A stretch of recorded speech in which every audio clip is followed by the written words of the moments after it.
দিবসে বড় একটা গিফট পেয়েছি, একটা মার কাছে অনেক বড় পাওয়া। স্পেশাল খুব ভালো একটা গিফট দিতে পারছি রেজাল্ট দিয়ে। ওকে, যাই হোক, অনেক আমি যে পাস করব ভাবতেই পারি নাই জীবনে। মানে আমি ধন্য হয়ে গেছি যখন রেজাল্টটা দেখছি।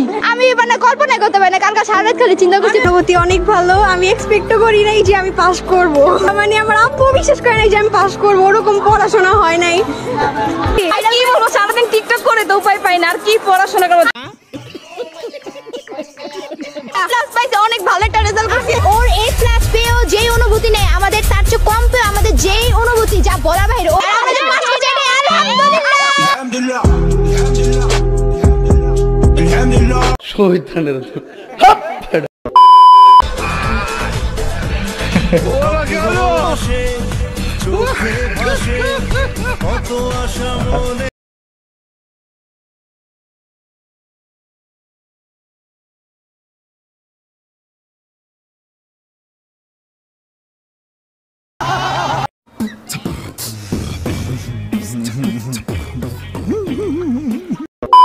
কেন আমার মাকে ভালোবাসি? বিকজ আমার মায়ের পায়ের নিচে আমার জান্নাত। আল্লাহ ভালোবাসতে বলেছেন তাই আমি কেন বাবাকে ভালোবাসি? আল্লাহ ভালোবাসতে বলেছেন তাই ভালো।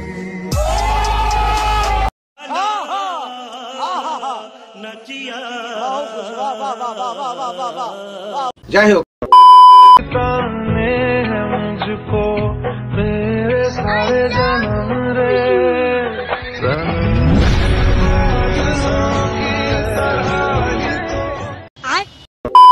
মানুষ বলে যে আপু আপনাকে পরিমণির মতো লাগে। পরিমণি তো আর হচ্ছে ওইরকম কাঁপানের কোনো ইয়ে নেই, কারণ সে হচ্ছে একটু ইয়ে হয়ে গেছে।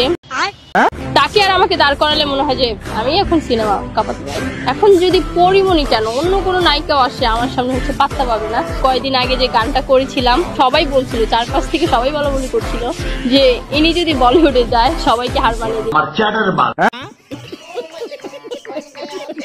আপনারা যদি আমাকে নেক্সট হচ্ছে সিনেমার নায়িকা হিসেবে দেখতে চান, সেটা হচ্ছে অবশ্যই জানাবেন, এন্ড হচ্ছে দোয়া করবেন যাতে হচ্ছে সাকিব খানের সাথে সিনেমা করতে পারি।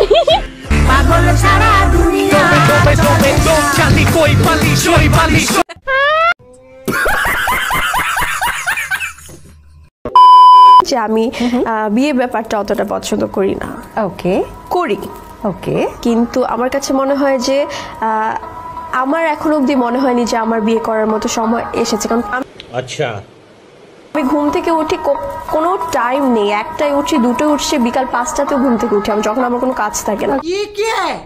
তুমি এখন চিন্তা করো, আমি শ্বশুরবাড়ি থেকে যদি 5টায় ঘুম থেকে উঠি এবং 5টায় ঘুম থেকে উঠে আমি ফ্রেশ হয়ে আমি 5টায় থেকেও লাঞ্চ করে না, কিন্তু আমার ওটা লাঞ্চ টাইম, তখন আমি গিয়ে লাঞ্চ করি, লাঞ্চ করে আবার শুয়ে পড়ি, এরকম ব্যাপারটা আমারই চলছে। তো এই ব্যাপারটা শ্বশুরবাড়ি মেনে নেবে?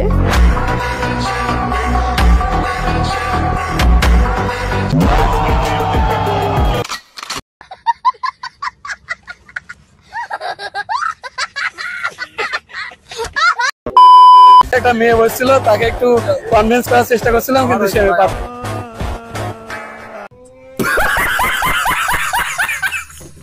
গার্লফ্রেন্ড বলছিল এটা যদি চান্স না পাও তাহলে ব্রেকআপ। অনুভূতি ঘুরে দেখতে দেয়নি, ঘুরে দেখতে পারলে একটু ভালো লাগতো, আশা তো আর হবে না। তারপর সবচেয়ে বড় কথা হচ্ছে একটা মেয়ে ফোন নাম্বার নিয়ে নিছি, ওনাকে ওরও পছন্দ হয়েছে, আমারও পছন্দ হয়েছে, ওর সাথে কথাবার্তা হয়েছে, মেয়ে ফোন নাম্বার নিয়ে নিছি। হ্যাঁ, অবশ্যই প্রেমে তো করাবে, গড়িয়ে যাচ্ছে অলরেডি।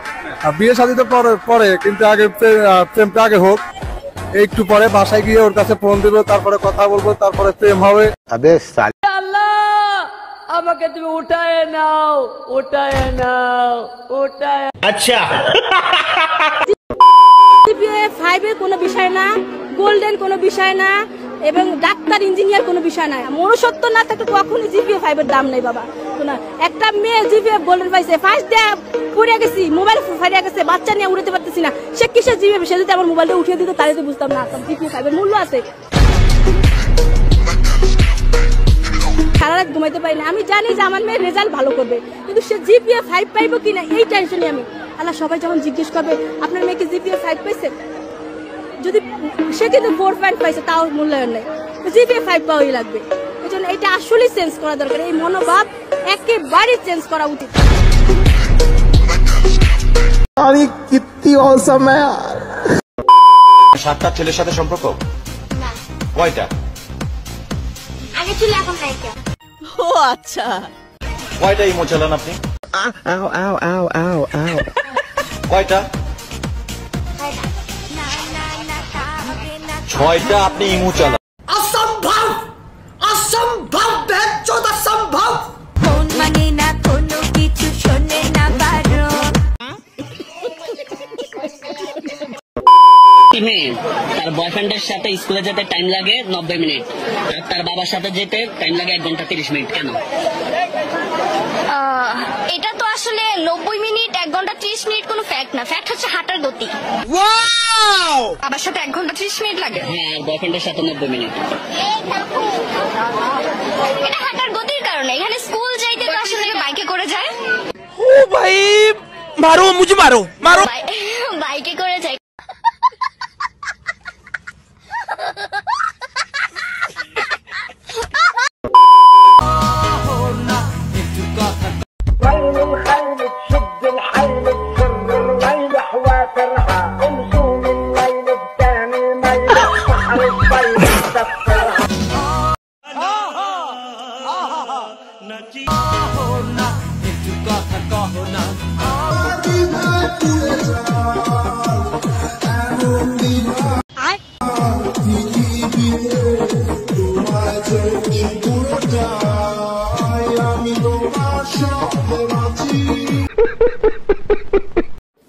মানে কি বলবো, যাই হোক।